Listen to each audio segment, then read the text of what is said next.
Just a few words, just put us in the right mindset for Yom Tov. I will say there's so much to say in general about Shavuos, about Zman Matan Tarasenu. This Yom Tov, when we celebrate that which makes us special and unique, and that which really concretized our identity as Klal Yisrael. If you think about it again, right, our identity as Klal Yisrael was not solidified upon Yetzias Mitzrayim. When we left Egypt, our relationship with HaKadosh Baruch Hu, so to speak, was started. But it really only became solidified and concretized and finalized at Matan Torah. When we said Na'aseh v'Nishma, and we signed on to this relationship, when we said Na'aseh v'Nishma, when we accepted Torah, that's when we became HaKadosh Baruch Hu's, and that's when HaKadosh Baruch Hu became ours. That's the Ani Dodi, the Dodi Li. That's that reciprocal relationship really started by Kabbalas HaTorah. And I would say, but in general, I think one of the things that we don't fully appreciate sometimes is exactly what does Torah do for us, right? We celebrate this Yom Tov where we receive the Torah. What am I celebrating? What is it that Torah truly represents? You know, I would say, I think obviously, again, since Shabbos, so our complete attention has been focused on the dramatic rescue mission of the hostages. And, you know, every day they're releasing more of the footage and more of the stories. And you hear just about the dramatic and heroic nature of this battle and how the soldiers who rescued these hostages just had such tremendous siyata d'shmaya, such divine providence. You know, there was a story that came out that I thought was such a heartbreaking story in the midst of all of this simcha. So one of the hostages who was rescued was a young man by the name of Almog Meir Jan, was 21 years old. What was incredible is this young man's father, Yossi Jan, died a few hours before his son was rescued. He mamish died a few hours before his son was rescued. And you think about this, like, for just a moment. And there was an interview in the Times of Israel with Almog Meir Jan's, his aunt. So his father's sister, Yossi Jan's sister. And she was speaking about that from the moment that his son was taken captive, like Yossi was glued to the television. He was trying to just find any piece of news about his son. He pretty much cut himself off from like everyone and everything. And she said, you know, my brother died of a broken heart. He died of a broken heart. He died thinking that his son was lost forever. And she said, you know, in the article, like, if he only could have held on for another few hours, he would have been reunited with his son. And I was like, that notion of so many times in life, it's just about holding on for another few hours. Right? We get into difficult situations in life, and salvation, it feels so far off, but it's not. It's not. It's so much closer than we think. But sometimes, like, when you're in the thick of it, you feel like, I'm never going to get out of this. There's never going to be like a pitaron, you know, there's never a solution to my problems. And I just feel like so enveloped by difficulty, by darkness, by adversity. And sometimes, like, we just give up because we just feel that whatever I need, like that light, that salvation is so far off.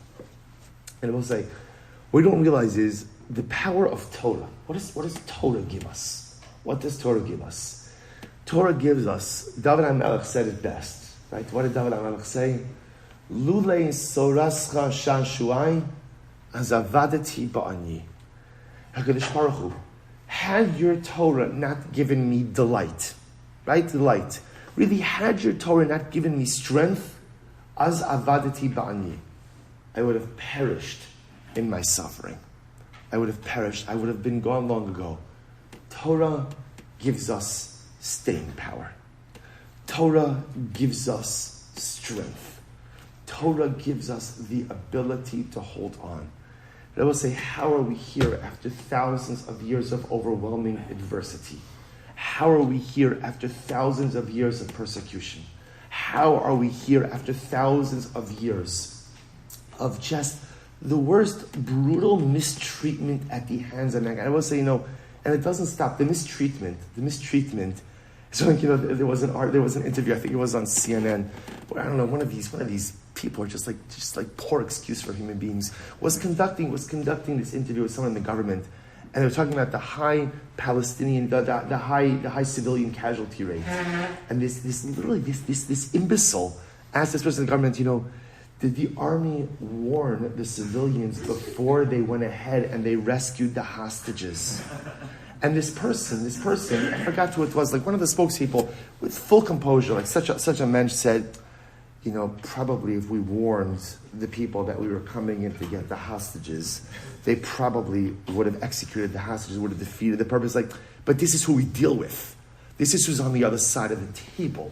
So persecution takes two forms. There's active persecution, and almost like there's an undercurrent of persecution that like your lives are worth less and you're worth less. That the world communicates to us day in and day. How do we keep our heads high? And where's our staying power? And the answer is Torah. Torah girds us with a sense of strength. And Torah girds us with Ga'ava Yehudit, with a sense of Jewish pride.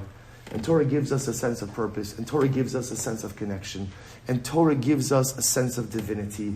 And Torah infuses our heart and our soul with an unbreakable spirit.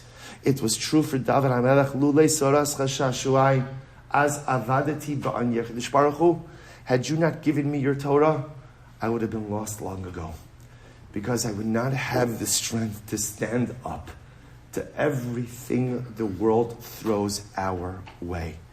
So, you read this story of this father who died just hours before, having had the opportunity to be reunited with his beloved son, was held hostage for 8 months. Sometimes I feel we also feel like letting go.